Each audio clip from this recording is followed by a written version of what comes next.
In Final Fantasy XIV, there are different types of raids you can do, such as normal raids, alliance raids, savage raids, and then the hardest content in the game, which are known as ultimates. Currently, there are 5 ultimates in the game: Ukab, Uu, T, DSR, and Top. The 6th one, Eden Ultimate, has been announced to release during Dawn Trail. There are certain requirements in order to unlock each ultimate.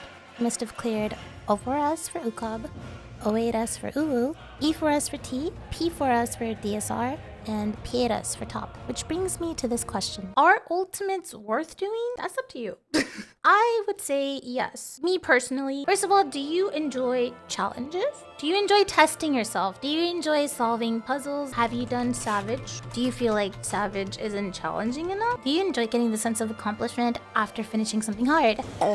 Do you enjoy trying something new? Do you enjoy shiny glowy weapons and cool titles? Because honestly, these are all reasons why I personally like doing ultimates. I love the fights. I love the mechanics. I love the music. Oh my god, the music that plays during some of these ultimates are there's actually a small percent of players that do ultimates on Final Fantasy XIV. It's not for everyone, but if it is something that interests you, I highly recommend it. The main things I feel I hear about ultimates is I want to get into ultimates, but I'm too scared. I want to do an ultimate, but I'm too afraid. I want to do an ultimate, but I don't think I can do it. I'm telling you, you can. I can do it. You can do it. Not that I'm putting myself down or anything. Now, I had already cleared T Ukab and had seen P3 and Rage and Top before we had to stop since the new Savage tier released. I've heard so many good things about Dragonsong and how it was one of the most fun ultimates, so I decided to hold off on Top a bit more and do Dragonsong next instead. Now, when Dragonsong first released, I had a friend who was interested in doing it as well, but couldn't at the time, and so I wanted to hold off on it and do it later on with them together. And in the meantime, I would watch my friends stream their prog, and one of them was Mr. Happy. Good morning, Miro. Mr. Happy was part of a raid group called Oversleepers, and while I was only familiar with him in the group at the time, he had a bot in his chat where it announced all his static members in his streams. I was interested in trying out Red Mage, so when I noticed one of his static players was playing as one, I clicked on his stream. And that's how I met Revenge, or MW Revenge, or Modern Warfare Revenge, though it's really Mike Wazowski Revenge, because that's his favorite character from Monsters Inc. I would stop by Revenge and Mr. Happy streams to cheer them on every now and then, though I would usually dip out once I saw the specific cutscene because I wanted to save everything after that for myself for when I eventually would do the raid. Revenge and I became friends during that time, and since our friendship started because of Dragonsong, the raid itself became special to me. And as for me, I reached out to several people and finally got together a group of friends to go into Dragonsong with me. In my static, I wanted this one to be a little bit more fast-paced, so I put this group together with 5 people that I had already cleared. One of them was at Phase 6 Prog, and me and the amazing, lovely Vivi, we were babies. We were fresh, brand new. Starting with the first phase. First phase was not too bad. What am I doing here? Is this okay? They're gonna die there. Oh. That's fine. Oh wait! Oh, for some reason I thought we had to go back to phase 1. Oh, okay. We got to phase 1 really fast. So for Dragonsong, I personally really enjoyed the story that Dragonsong has. It's basically like in an alternate world where we get to save Hotterfront and he lives. What are the events that unfold? What are the events that happened if that were to be the case? Which we ultimately find out that it's better off that he I love Dragonsong a lot for the storytelling, for the music, for the mechanics. Oh my god, I'm gonna take a picture of my sticky notes. Look at these sticky notes that I have. Phase 1, 2, 3, 4, 5, 6, 7. Yes, there are 7 phases in this fight. I would have to say the toughest for phase 2 was Meteors. Meteors was really getting to me. DPS sites, support fire. Then phase 3. Oh my gosh, phase 3. And this is where my husband shows up, Nidstinian. So basically, Nidhogg has overtaken him. He has lost control. Phase 3 was the one where, like, my sticky note right here, emphasizing place towers. You either get 1, 2, or 3, depending if you have arrows or not. If you're doing West Hog, you face West. If you're doing East Hog, you'll face East to place your towers. And it's not only that, you have the responsibility of placing a tower and soaking a tower. It was a lot. I felt so stupid during this part, especially when you're progging with people who already have a good idea, know what to do, and then you're just like, you're feeling like, I gotta catch up to everyone. Feel the pressure, like, oh my god, I can't be the one to mess up. So even if you are in a group, of people that have already cleared, I found that people were quick to discredit you, like, oh, you got carried. No, that's not how that works. And you can tell the type of people that are claiming that you got carried have not cleared ultimates themselves. Otherwise, they would know that everyone has to do their job. Everyone has to fulfill their own responsibility, or you will wipe the whole party.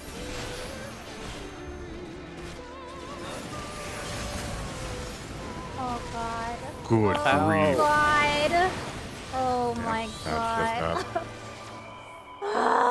And it's not just Dragonsong, right? It's with any ultimate. If you don't carry out your own personal responsibility, you're going to wipe the party. So if you're like in games, say for like League or Overwatch, you can die so many times. You can be AFK. You can just be AFK and not do anything. Yeah, you can get carried that way, and if your team is not good, they can destroy the enemy team and get carried.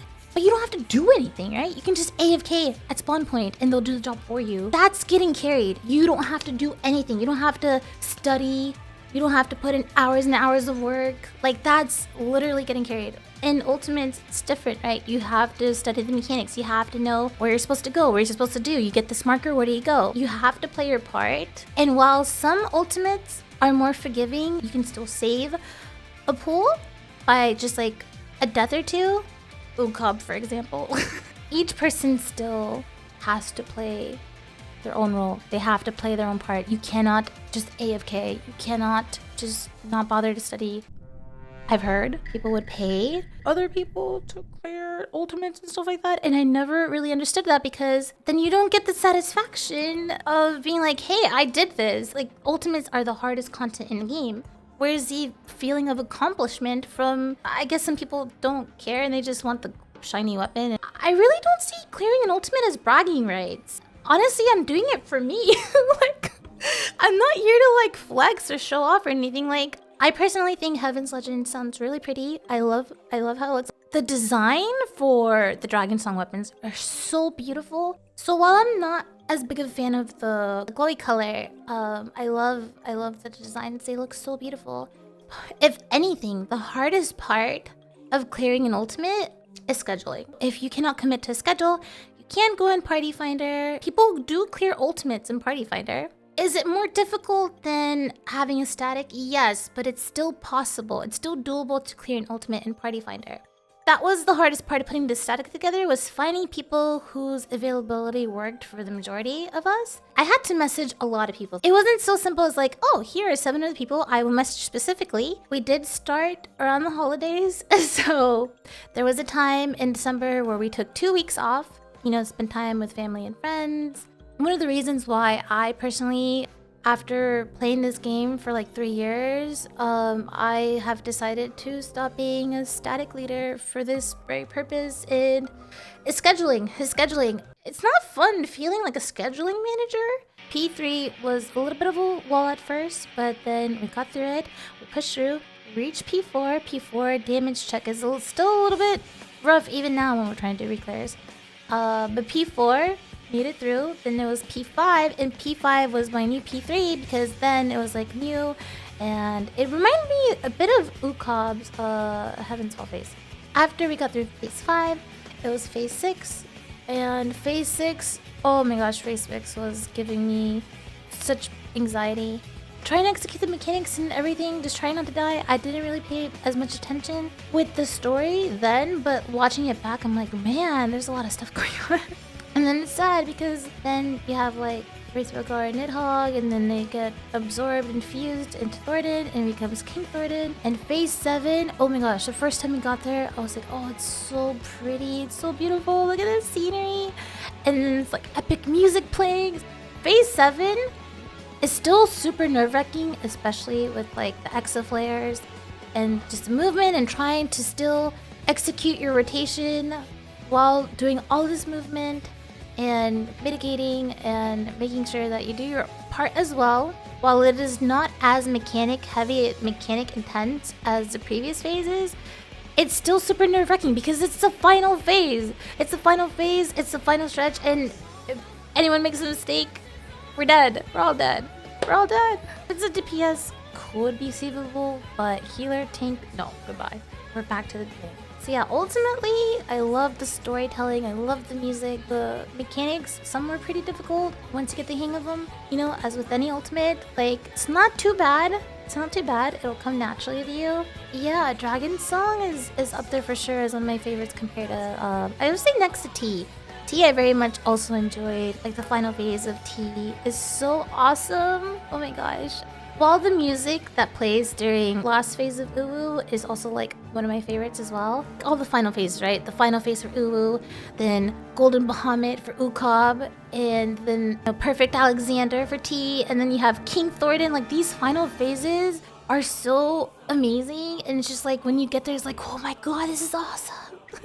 So I feel like that's also part of like why I feel like it's worth doing ultimates. It's just like that feeling you get when you get to these final phases and experiencing it for the first time for yourself. So a lot of people will say the Weapons Refrain Ultimate, or Uwu, is like the best for first time ultimate clears. And a lot of people are saying this because they try to judge the level of difficulty as, which is they say like Uwu's on the easier side, then they would say Ukob, then T, then Dragonsong, then Top.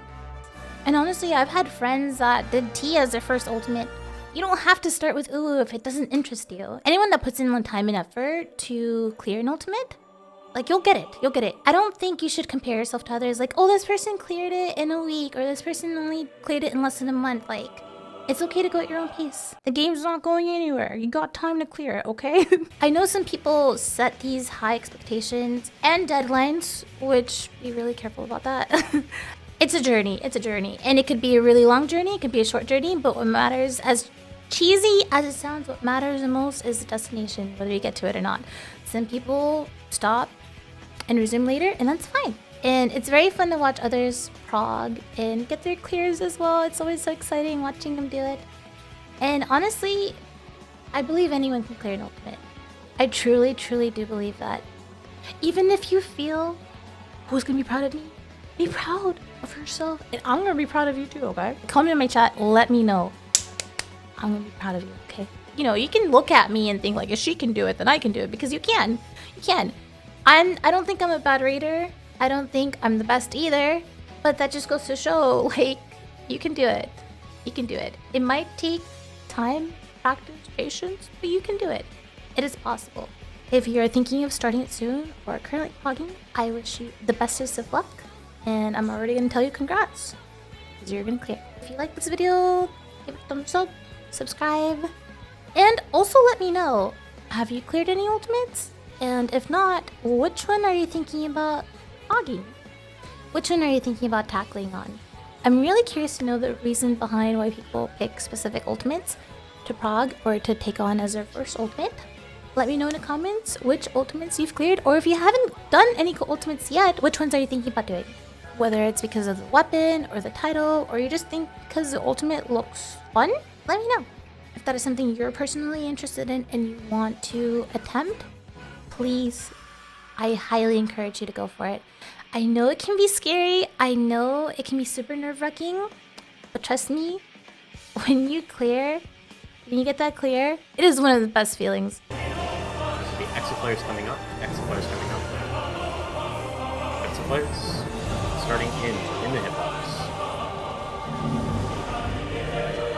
Move. Back out. Fifth will be going in.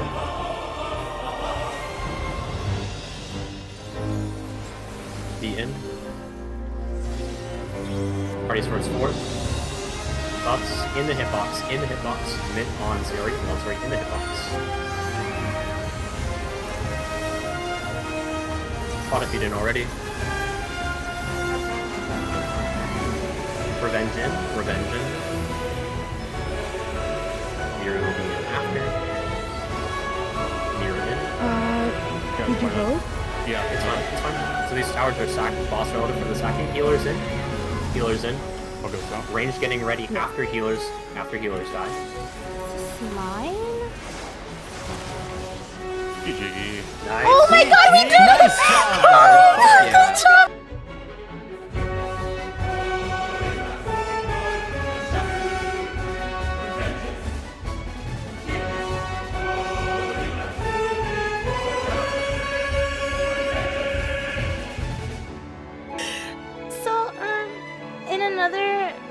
alternate world where Hotchefont does live means it's a bad ending for everyone? Yeah. Yes. What? Look at that! Oh my god! That's why I'm a Horseshoe hater. What? That's no!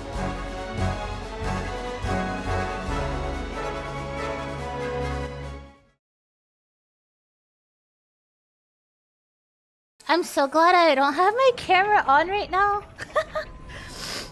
You know how earlier I was talking about how emotional I've been lately? Is it lame to like kind of feel sad that you're not rating with the same static anymore after this? Why am I feeling so sad? Like it's not like I'm never gonna see them again. I don't know why I'm crying. I really don't know why I'm sad.